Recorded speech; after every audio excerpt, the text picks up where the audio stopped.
Assalamualaikum warahmatullahi wabarakatuh. Perkenalkan nama saya Bayi Putranto dari kelas MJ 402 Universitas Berasia.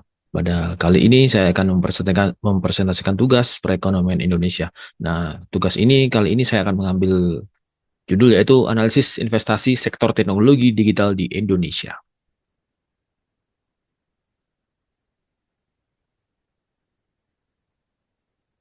Latar belakang sektor teknologi digital Indonesia itu sektor teknologi Indonesia telah menjadi salah satu sektor ekonomi dengan pertumbuhan tercepat dalam 5 tahun terakhir. Kontribusinya terhadap produk domestik bruto atau PDB mencapai 10% pada 2023 dengan pertumbuhan rata-rata tahunan CAGR sebesar 7% sejak 2019. Salah satu pendorong utamanya adalah adopsi digital yang masif, di mana 73% populasi atau 212 juta orang telah menjadi pengguna internet. Selain itu, Indonesia memiliki 5 startup unicorn, seperti GoTo. GoTo ini adalah saham dari Gojek dan Tokopedia, Bukalapak, Traveloka, CNT Express, dan OVO. Serta beberapa dekakorn seperti Gojek dan Tokopedia yang menarik minat investor global. Ekosistem teknologi Indonesia didukung oleh infrastruktur digital yang terus berkembang, termasuk jaringan 4G atau 5G, data center, dan sistem pembayaran digital. Pemerintah juga aktif mendorong pertumbuhan sektor ini melalui berbagai kebijakan seperti pengurangan pajak untuk perusahaan rintisan dan pelonggaran investasi asing. Lalu selanjutnya adalah faktor utama apa sih yang menarik minat investor untuk invest di Indonesia? Yaitu yang pertama adalah pasar besar yang sedang berkembang. Populasi muda yaitu 70% berusia 15 sampai 64 tahun dengan tingkat adopsi digital tinggi. Nah, pada umur segini semua sudah memakai smartphone. Lalu konsumen Indonesia semakin terbiasa dengan layanan digital seperti e-commerce, Shopee, Lazada, fintech, dan ride hailing. Ride hailing ini seperti Gojek atau Grab. Selanjutnya adalah faktor utama lainnya regulasi yang mendukung. Undang-Undang Cipta Kerja mempermudah investasi asing dengan mengurangi birokrasi. Kepemilikan 100% asing di sektor e-commerce sesuai Perpres 49 tahun 2012.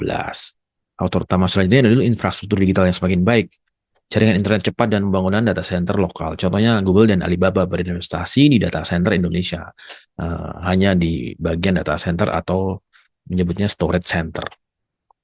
Faktor utama selanjutnya adalah potensi exit strategi yang jelas. Investor dapat keluar melalui akuisisi, contohnya akuisisi Gojek oleh Google atau IPO, yaitu Bukalapak ada di Bursa Efek Indonesia. Nah, dukungan pemerintah. Apa dukungan pemerintah? Yaitu insentif pajak untuk perusahaan rintisan dan proyek teknologi. Ini adalah tax holiday dan tax allowance. Program 1000 Startup Digital, yaitu inisiatif Kominfo untuk mendorong pertumbuhan startup lokal. OJK dan Bank Indonesia menyediakan sandbox untuk fintech dan proyek blockchain. Blockchain ini seperti Bitcoin. Tren investasi dalam 5 tahun terakhir yaitu pada tahun 2024 realisasi investasi asing mencapai 900,2 triliun dengan sektor teknologi menjadi salah satu pendorong utama. Hal ini mencerminkan kepercayaan investor terhadap potensi pertumbuhan sektor ini di masa depan.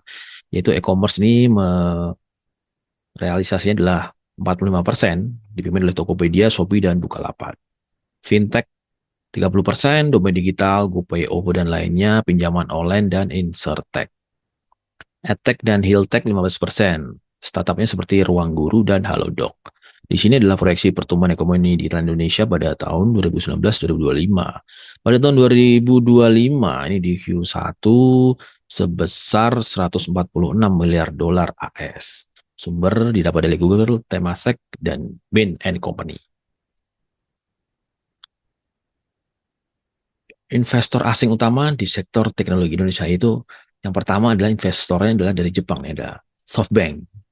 SoftBank adalah bank, itu menginvestasikan di GoTo dan Aludokter. Dua, Sequoia Capital. Ini adalah United States ya. Pendana awal Traveloka dan Sosiola. Ini pada Traveloka dan Sosiola adalah pendiri awalnya adalah orang Indonesia. Yang ketiga ada Tencent, China. Ini Tencent adalah sebagian besar di game ya, di Mobile Legend ataupun PUBG. Tencent ini investasi di CEA Group, Southeast Group, yaitu ada Shopee dan startup game lokal. Selanjutnya ada Google dan Temasek. Google ada di US, Temasek di Singapura. Jika Google dan Temasek sudah masuk Indonesia, makanya akan mengeluarkan laporan ekonomi Southeast Asia yang mendorong minat investor yang lainnya.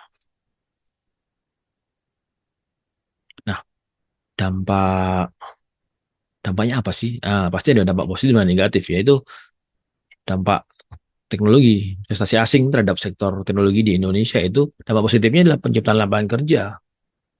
Sektor teknologi ini menyerap 500.000 lebih tenaga kerja pada 2023. Namun pada 2025 nampaknya agak turun. Dampak positif selanjutnya adalah transfer teknologi, yaitu perusahaan asing membawa pengetahuan AI, cloud computing, dan keamanan cyber. Selanjutnya adalah pertumbuhan ekonomi digital. Kontribusi PDB sektor digital naik dari 4% pada tahun 2019 menjadi 7% 2023, yang artinya tumbuh. Dampak negatifnya adalah dominasi asing. Shopee, Southeast Group, dan GoToShobank menguasai pasar, mengurangi ruang bagi startup lokal. Makanya startup lokal tidak bisa berjaya. Selanjutnya, dampak negatif adalah ketergantungan pada modal asing, yaitu beberapa startup kesulitan mandiri setelah adanya pendanaan besar. Nah, tantangan dan peluang bagi investor asing itu tantangannya regulasi yang dinamis di Indonesia adalah perubahan cepat dalam Undang-Undang Perlindungan Data Pribadi dan ketentuan fintech.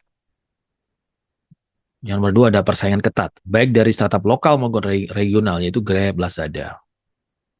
Nah, peluangnya apa? Peluangnya adalah subsektor yang belum jenuh. Contohnya agritech, ini agrikultura tech seperti pertanian sawit, health tech itu seperti halo dokter dan sebagainya. Dan logistik digital masih terbuka lebar. Peluang selanjutnya adalah kolaborasi dengan BUMN. Yang contohnya dengan kerjasama Telkom dengan startup lokal. Nah, kesimpulannya, sektor teknologi Indonesia tetap sangat menarik bagi investor dengan proyeksi pertumbuhan 12% CAGR. Jadi proyeksinya 2025 sampai 2030 ini sangat menarik.